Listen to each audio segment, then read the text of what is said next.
అధిక ప్రాధాన్యం ఇచ్చారు. అచ్చెన్నాయుడు, కొల్లు రవీంద్ర, అనగాని సత్యప్రసాద్, కొలుసు పార్థసారథి సహా 8 మంది బీసీ నేతలకు అవకాశం ఇచ్చారు. అలాగే టీడీపీ మహిళా అధ్యక్షురాలు వంగల్పూడి అనిత, సీనియర్ నాయకురాలు గుమ్మడి సంధ్యారాణి, కొత్తగా ఎన్నికైన సవితకు కూడా మంత్రి పదవులు లభించాయి.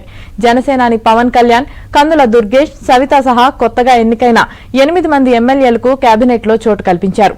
ఆయనతో పాటు పదవి ప్రమాణం చేసే మొత్తం 25 మంది మంత్రుల పేర్లను అర్ధరాత్రి దాటాక ప్రకటించారు. కాపు, కమ్మ సామాజిక వర్గాలకు చెరి 4 పదవులు దక్కాయి. కాపుల్లో పొంగూరు నారాయణ, నిమ్మల రామానాయుడు, పవన్, దుర్గేష్, కమ్మ వర్గానికి చెందిన లోకేష్, నాదెండ్ల మనోహర్, పయావుల కేశవ్, గొట్టిపాటి రవికుమార్ కు రెడ్డి సామాజిక వర్గంలో సీనియర్ నేత ఆనం రామ్ నారాయణ రెడ్డి, బీసీ జనార్దన్ రెడ్డి, ఎం రాంప్రసాద్ రెడ్డికి అవకాశం లభించింది.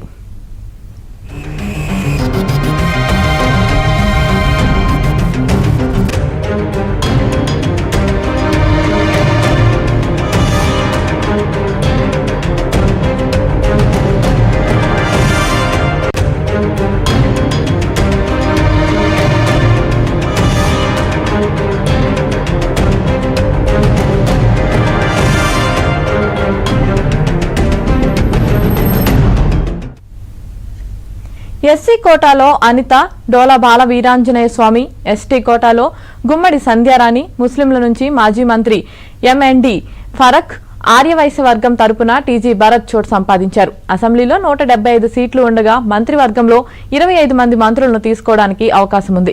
కేబినెట్ కూర్పునకు చంద్రబాబు ఫార్ములా రూపొందించారు. ప్రతి 7 ఎమ్మెల్యేలకు ఒక మంత్రి పదవి కేటాయించారు. ఆ లెక్కన 21 మంది ఎమ్మెల్యేలున్న జనసేనకు 3, 8 మంది ఎమ్మెల్యేలున్న బీజేపీకి 1, 135 స్థానాలున్న టీడీపీకి సీఎం సహా 21 మంత్రి పదవులు లభించాయి.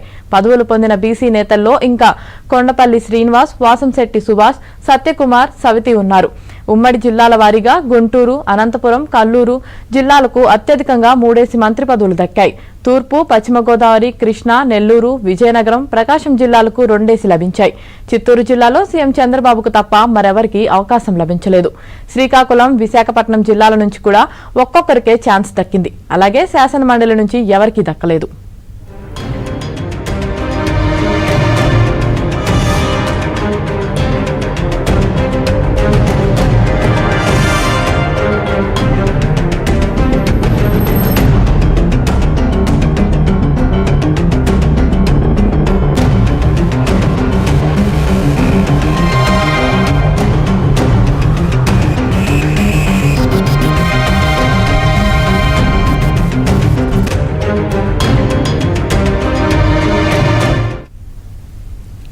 చంద్రబాబు నేతృత్వంలో 24 మందితో రాష్ట్ర కేబినెట్ కొలువుదీరనుంది. ఈ కేబినెట్ లో బీసీలకు పెద్దపీట